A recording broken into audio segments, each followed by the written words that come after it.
a questão dos recursos que são investidos no Haiti, não são investidos no Haiti. E não são investidos através do Estado, por exemplo, através do Banco Central do Haiti.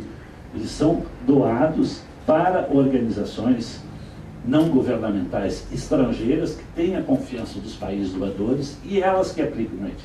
Por quê? Porque dizem que o governo haitiano é inconfiável, que o governo haitiano não tem um controle administrativo, que o governo haitiano é corrupto, enfim. Como se nos nossos trópicos não existisse tudo isso, com graus maiores ou menores. E, por outro lado, há um ressentimento por parte da grande maioria dos haitianos de ver que a presença internacional de 5 anos já no Haiti não fez com que as condições de vida deles, as condições socioeconômicas, viessem a melhorar. Ao contrário, em razão dos furacões, agora no dia 1º de junho nós começamos novamente a temporada dos furacões, que todos os anos é de 1º de junho até novembro, há graves riscos para algumas regiões do Haiti, e a população do Haiti tem um poder de compra, vê seu poder de compra diminuído a cada ano em razão dessas intempéries, mas também em razão da falta de perspectivas profissionais. A Suzy falou do analfabetismo, eu falo do desemprego. O desemprego beira aos 80% da população economicamente em idade de trabalhar. É evidente que não há nenhuma sociedade que possa se estabilizar com esses índices. Então, é necessário, sim, uma política para a criação de empregos e criação maciça de empregos. Por outro lado, há problemas, sem sombra de dúvida, dentro do Haiti. Um problema, se falou rapidamente a questão da Constituição, ou da dificuldade de aplicar essa Constituição. Há também um bicefalismo político-administrativo. Nós temos um presidente da República que tem hoje uma mulher primeira-ministra, e há muitas vezes uma incompreensão, eu diria uma competição entre os dois, o que é muito complicado do ponto de vista da eficácia do poder público. O Haiti tem um modelo presidencialista mesclado com certo parlamentarismo, é uma situação não ambígua, não muito clara das relações de poder, inclusive com o próprio parlamento. E por outro lado, pelo lado das Nações Unidas, tem o que nós chamamos de Sistema das Nações Unidas. Vocês viram o esqueleto montado pelo professor Gerson, mas cada uma dessas agências age de forma independente. Não há uma coordenação, não há um grande projeto para o Haiti coordenar. Os países que lá estão também têm a sua política nacional com relação ao Haiti. Há pouca coordenação. Nós temos, no âmbito deste sistema internacional que está no Haiti, tem um grupo que se chama Core Group, que é o grupo de coordenação onde estão presentes os países mais importantes: Estados Unidos, Canadá, Brasil, Argentina, Chile, tem mais tropas, França, União Europeia, Fundo Monetário Internacional, Banco Interamericano de Desenvolvimento, OEA e ONU. Esse é o grupo, o Core Grupo de coordenação. Eu queria dizer para vocês, eu, como representante da OEA, eu participo dessas reuniões. E essas reuniões são muito mais de informação do que coordenação, que é muito diferente informar e coordenar, né?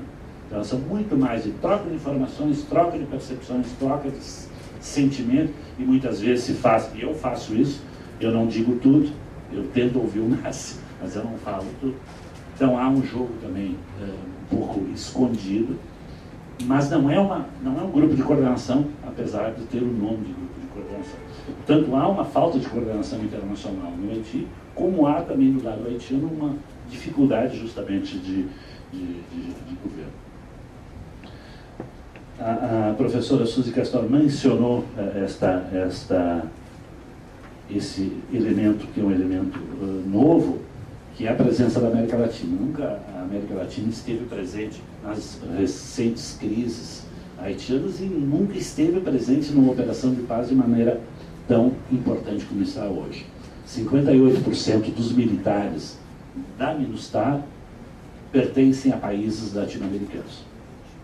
Então nós temos mais da metade do contingente militar é latino-americano, uruguaio, brasileiro, argentino, peruano, chileno, enfim, vários países.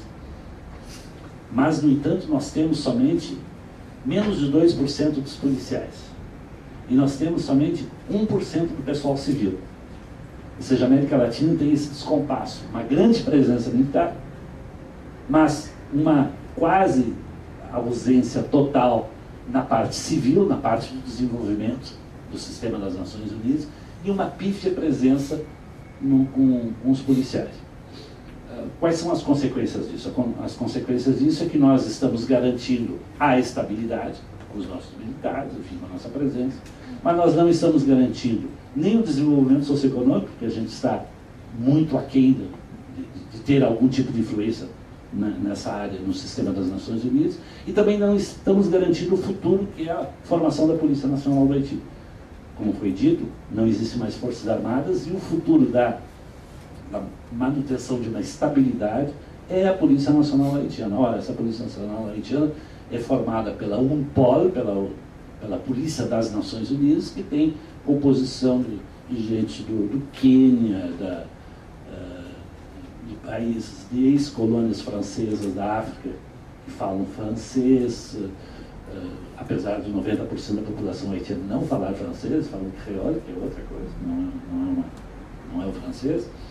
Mas, enfim, eu vejo também esse descompasso com bastante preocupação, e que a América Latina não pode, depois de participar de uma forma tão maciça nessa missão de paz, não pode não se preocupar com o futuro. E a preocupação com o futuro é a formação da polícia.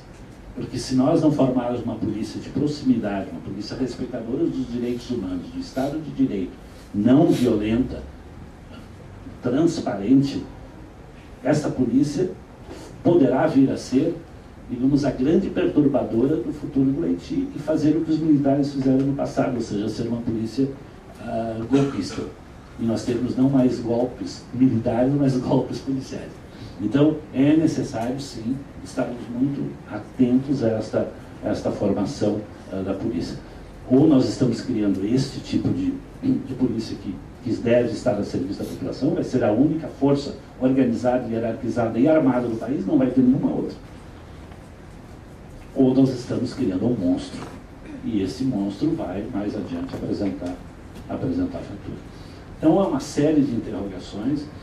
Creio que o Brasil fez muito bem. Eu fui um dos defensores do interesse da América Latina, muito especialmente no nosso país, pelas questões haitianas. Eu acho que há muitos elementos que são compatíveis com a nossa história, e nós temos uma dívida moral com o Haiti, uma dívida histórica com o Haiti, porque o Haiti viu antes de nós, muito antes de nós todos, que era necessário terminar com o colonialismo, era necessário terminar com a escravidão, era necessário lutar contra o racismo. Então não é porque o Haiti viu isso antes de nós que ele deve ser penalizado. Ao contrário, ele deve ser inserido nesse contexto latino-americano, e é através dessa cooperação internacional, infelizmente, num momento crítico para o Haiti, mas eu espero que essa presença, que é uma presença militar, se transforme numa presença cultural, numa presença de desenvolvimento socioeconômico, numa efetiva solidariedade com o país e o povo irmão. Muito obrigado.